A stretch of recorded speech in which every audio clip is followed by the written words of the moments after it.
Can I make 5 cloaks in 3 days? I have no idea, but let's find out. Do a sword fight in it. I like it.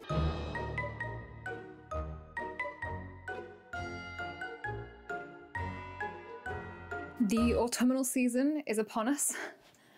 My sign is finally applicable again. Much like autumn, there is one thing that unites the wonderful and the weird. Worn by our favourite spooky idols, Ren fair goers, the occasional superhero, and history buffs alike, we're talking cloaks. An undying love and desire to revive the cloak into everyday fashion unites us all. It is a worthy cause, so let us embark on a quest to birth 5 cloaks into the world for the autumnal season of frolicking and spooky mischief. Let's take a look at our fabrics. This video is a fabric stash video. Dug through my many mountains of fabric and I've picked out some which are cool cloak materials. I have a couple ideas of different types of cloak I want to make with the different fabrics. I really wanted to make one with this fabric, but I didn't realise this was 2 pieces and I'm actually not sure how much there is, so I might have to put this one back, which I'm gutted about because it's really nice. Just keeps going. Bit shorter than I wanted it, but that can definitely still work. This is a really nice woven warm green kind of colour and it's beautiful, and I think it's going to make, it's not accurate, but I think it's going to make a cool Hobbit style cloak, which is what I want to do with this. So I have a cloak to go with my Hobbit outfit. Next we have this really old burgundy velvet kind of material. It's incredibly heavy and this one is going to be a complete cheat because it's going to be very stupidly quick to do, and you will see why when we get to it. This fabric is going to be the first one that we work with today, and provided everything goes right, I literally should be able to make this one in about 10 minutes, which is really cool. There's a good chance this one's going to be my favourite. I bought this fabric so very long ago and I've been dying to make something with it, and it's this beautiful grey purple kind of tone knit. It's got such an unusual pattern in it. I don't know how much of that is visible, but it's just really cool, raggedy, rustic kind of one that I essentially want to make a giant Gandalf cloak out of. Gandalf was actually one of my very first cosplays and I need to up my game. And finally, I might not be using this one. This is just a standard brown felty kind of fabric. Got this out as a backup in case those green ones weren't big enough, but they should be big enough, so I might not use this, but I might just add in a 6th at the end. How many is that? That's 1, 2, 3, 4.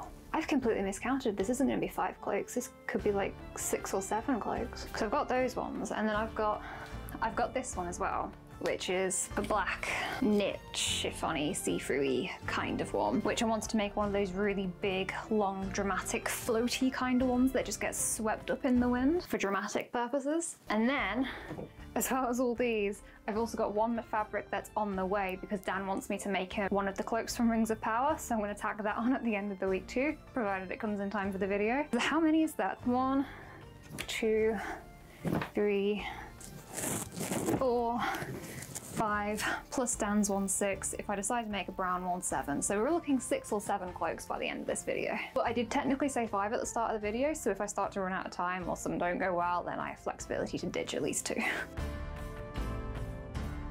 First up, we're gonna make a Ruana Cloak. I think I'm pronouncing that right. For those not in the know, a Ruana Cloak is basically just a giant rectangle with a cut going up to the midpoint and then a little circle cut out for your neck. And that's pretty much literally it. So if you use a fabric that doesn't fray, you don't have to sew any edges, you literally just make the cuts and you are done. Hence this will take me like 10 minutes and then we'll be finished. Now for the fun part where I actually find out how much fabric I've got, because as always, I have not checked.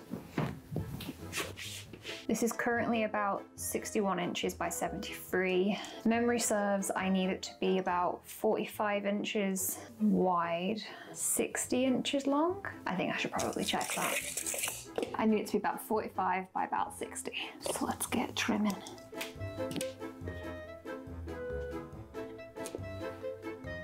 I don't think this is fabric. I think this is a blanket or something, because the edges, I think that's intentional fraying because it holds its shape really well. And I don't want to sew the edges, so we're just going to do a slightly bigger version, I think.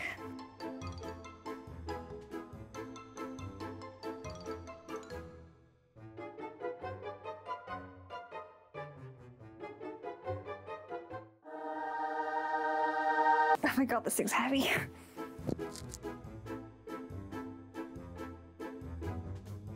The basic flick over your shoulder is one way to wear it. You can also wear them with brooches and like with one flung over and one down, and they're very flexible. You can do loads with, and I'll show you more of that in the actual results. But for now, on to the second cloak. Just a quick note, I did go back into this the next day and cut away some of the front so that the cloak would naturally sit open. Cloak number 2. Smooth. We're going to be working on the Gandalf Cloak. For Gandalf, we're going to do the same kind of cut as the previous cloak. This one is going to be ridiculously long because it's Gandalf, and it's going to have a really big hood on it as well. As I mentioned at the start of the video, Gandalf was one of the very first cosplays that I actually made and took to a convention way back in the day. It's always been something I want to slowly upgrade and actually do properly, and I think I'm going to start out by doing a cloak, so when I actually tackle the rest of the costume one day, I'll have a cloak ready. And this one is actually going to require a little bit of sewing too. I just quickly checked the width and it's about 8 inches longer than I need it to be, but that doesn't seem like long enough to be worth cutting, and oh my god, my core. I was originally going to do it 62 inches wide, I think 110 inches long. I'm going to actually do it around 70 inches wide because 8 inches doesn't feel worth cutting the entire length, and I'm very lazy.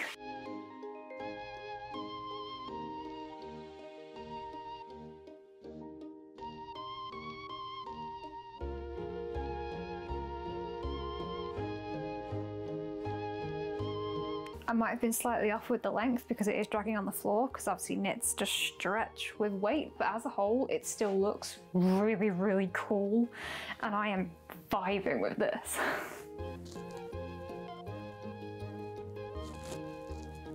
Oh yeah. Just need to add a hood. You'll probably gather quite quickly that this is my first time making a hood, and I didn't actually look up how to do it, and I definitely should have.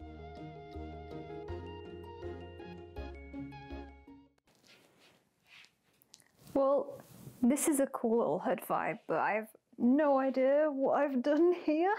I'm guessing it's not meant to look like this. Basically its own cape. What do I do now? I'm gonna try something. I tried something, but I didn't lock my tripod into place properly. That's on me. The hood turned out to be a bit more of a pain than I was expecting. I think it's one of those things where it will just all come together. Or at least I'm saying that to myself so I can just move on and get it assembled. This may or may not be a dumb question. Are knitted fabrics the kind of thing that you zigzag stitch instead of straight stitch, or doesn't it matter? I think I'll do a zigzag just to be safe. Please just sew.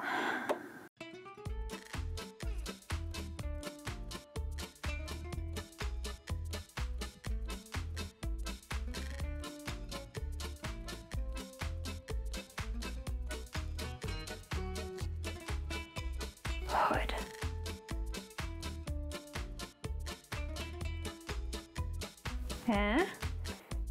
I then pinned the hood to the rest of the cloak and ran them through the machine.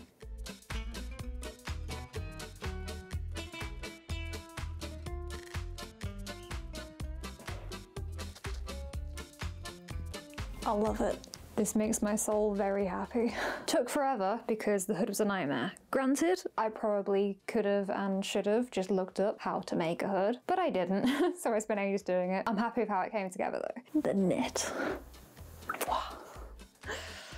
Oh, I need to do a really cool shoot to do this justice. I do still have time to make another one today, so I think...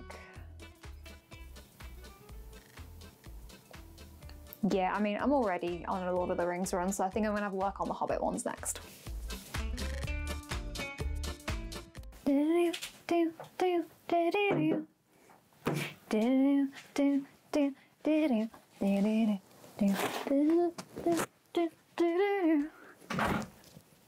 Aha! I'm okay. I slightly injured my leg on the chair, but I am okay. That really hurt. Hobbit cloaks. What do I see cutting cloaks like I'm making 2 Hobbit cloaks? I could make 2 Hobbit cloaks. I do have 2 pieces of fabric. Me and Dan could have one each. His and her Hobbit cloaks. No, I need the other one to make the hood for this one. I don't know why I've just brought my drink up here, because we actually need to go back downstairs to cut this into a circle. After a quick tidy up for making the Gandalf Cloak, I quickly cut a half circle using the same method I've always used for making circle skirts, only instead of cutting the top to the size of your waist, it needs to be cut to the size of your neck.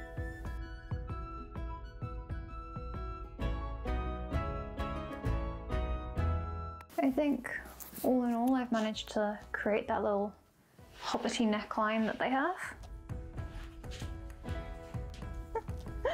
I gotta say, I'm having so much fun making these. Now I need to try and figure out the hood, and I'm gonna be honest, I think I've already forgotten what I did for the last one. Ah!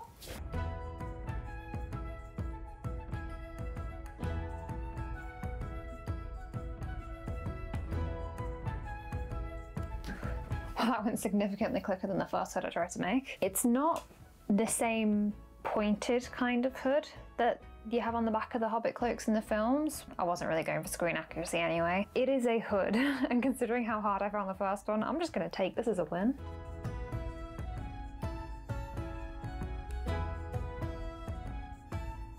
After I finished the hood, I pinned it onto the cloak and machined it in place.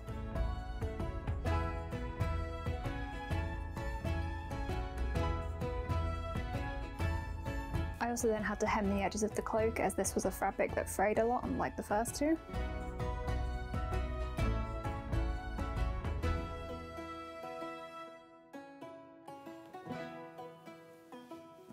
Oh yes. Love it. Now, at this point, you could add like a clasp or just like a tie or anything like that, but I'm not going to, because I have waited nearly 5 years for this moment.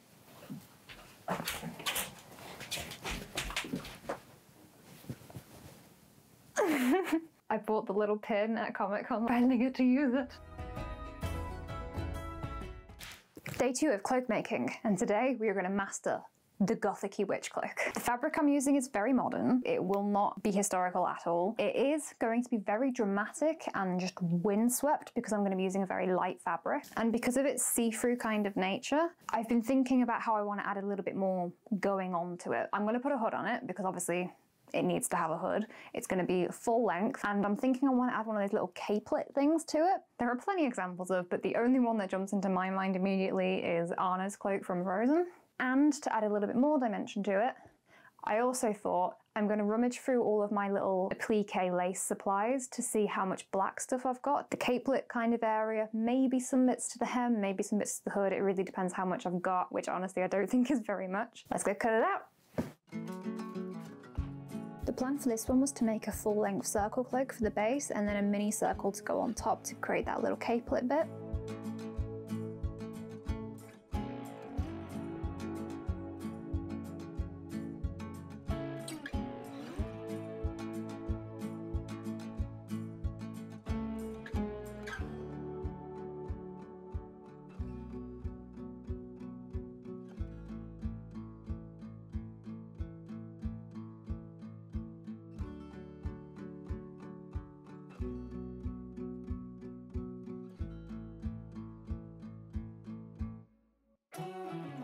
Once both pieces were cut out, I laid them on top of one another to cut out the neckline so they would line up properly. I then unfolded the fabric and pinned the two pieces together. I also made a quick hood.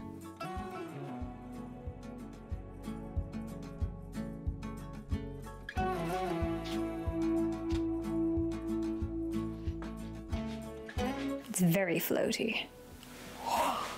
Right, let's actually get this sewn together.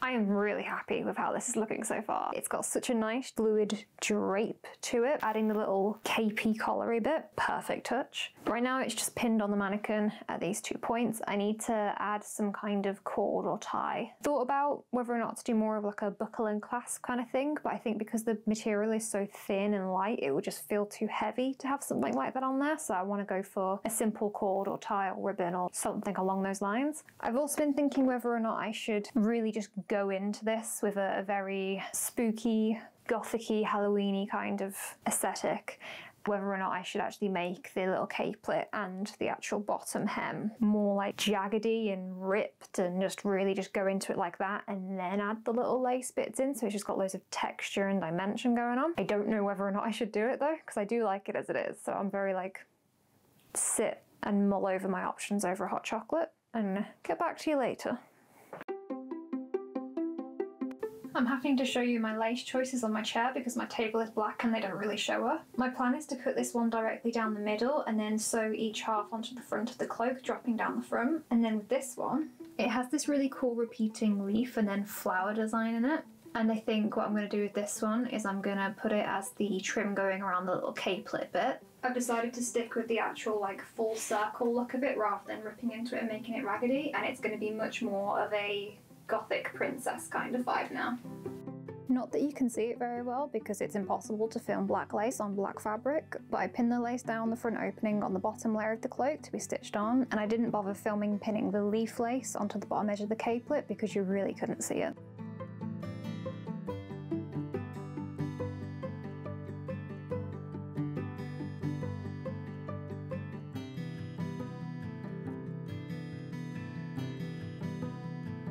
I've done one line of stitching on each side and I've decided I'm going to hand sew these sides because of the pattern on the lace. It's very, there's no straight line basically, and I don't want a straight stitching line going straight through it, so I'm going to hand stitch around that to follow the pattern of the flowers. And I've decided to do the same with the lace that's going on the capelet too. There's not much of a straight line and I'm just not sure I'd really want it cutting through like that. Once I've hand stitched all the lace on this evening, that should be this one finished, and I'm really loving the princessy gothic-y vibe that it's turned into. And then tomorrow we'll be doing the last two cloaks and then filming the results.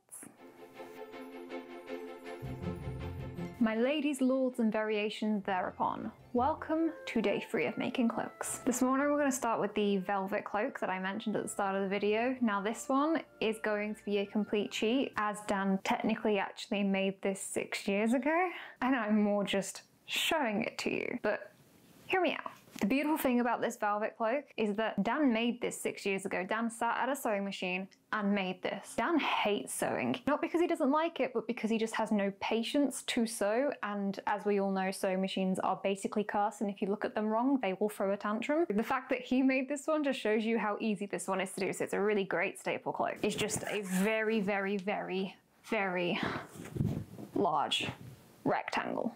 To be fair, this is actually 2 panels sewn together to get the big enough size that he wanted. With different widths of fabric, you could just cut out a very large rectangle of fabric and then hem the edges if they need hemming. And then all he did was fold over the top of it to create a drawstring channel along the top. Just some simple rope threaded through it, but you can also use cords and leather belts and whatever else you want to use. So the idea is that you just pull it through and pull it tight.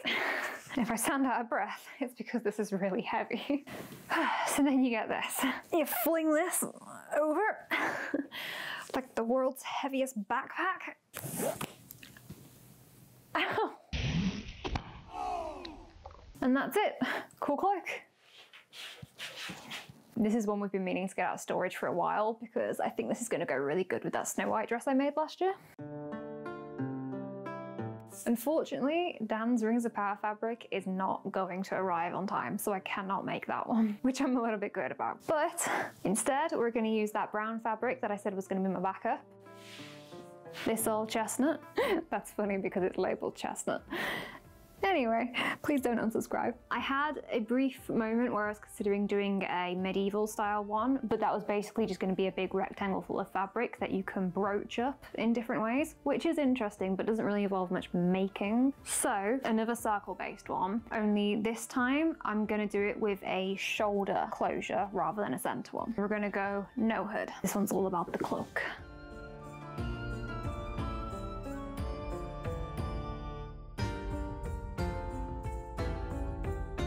You know the drill by now. I used the skirt method to cut out the size cloak that I wanted, only this time I must have leveled up my ability because I unlocked a new skill. Not gonna lie, this feels like witchcraft. By complete luck, I managed to position the tape measure in a way that it glided across the fabric as I cut it, so I got a perfect half circle without having to mark out anything. How is this working? The lazy seamstress in me loved this. the shoulder closure. I don't know for sure, but I feel like rather than cutting from the center up to create the neckline, if I go from the side and then back to the center to create the neckline, then that will create a tab that goes across the front to give that side shoulder closure. Maybe. I'm aware I can look these things up, but I'm not going to.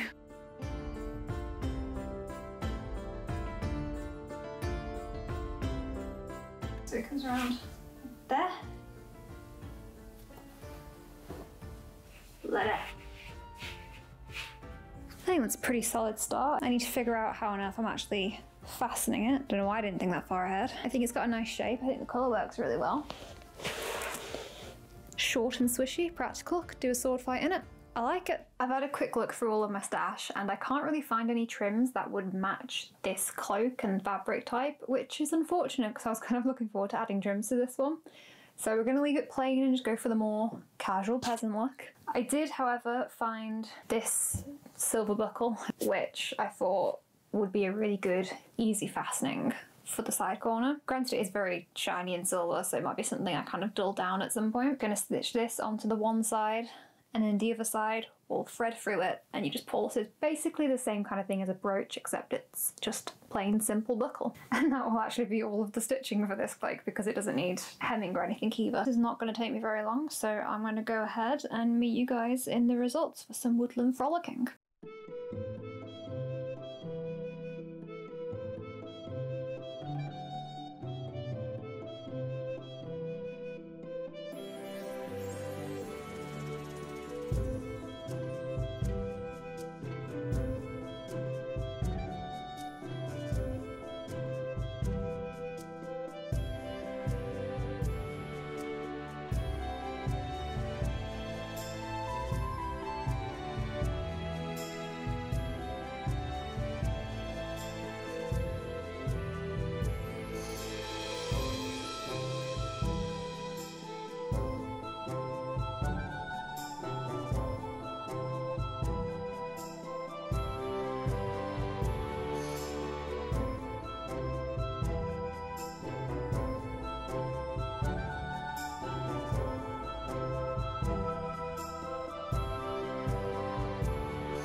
I was really nervous about shooting the results. I've never had to try on so many outfits for one video before, and in terms of shooting in public, people love to just stop and stare at you. I've got to admit, I really enjoyed it, and I have no doubt that is down to the fact that once you put a cloak on, it just feels like you're wrapped in a blanket, so all anxieties just disappear. Especially the Gandalf one. I was absolutely right. It is 100% my favourite out of all of the cloaks. I really hope you enjoyed this nice, easy, chill cloak video. I very much needed something a bit more less complicated after the hallway video. Also, my next video has the potential to get a little bit stressful because I've left myself 1 week to make my wedding dress because I've been disorganized. So that should be fun. Me and Dan are getting married, by the way. I realise I've never actually put that on the channel before. Thank you so much for watching along. Don't forget to like and subscribe if you'd like to see some more of my projects. Also, by the way, I've got a poll going in my community tab at the minute to vote on a project for November. So please vote on that if you haven't already. I'm pretty sure Alphaba was winning last time I checked it. Feel free to drop me a comment down below and I will see you all in my next video, which I'm sure will be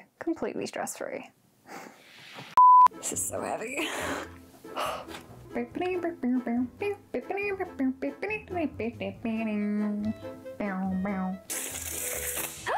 Ow!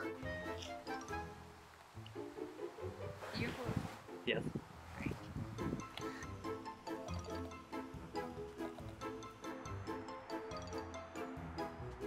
You just pull that directly over your face. I didn't mean to.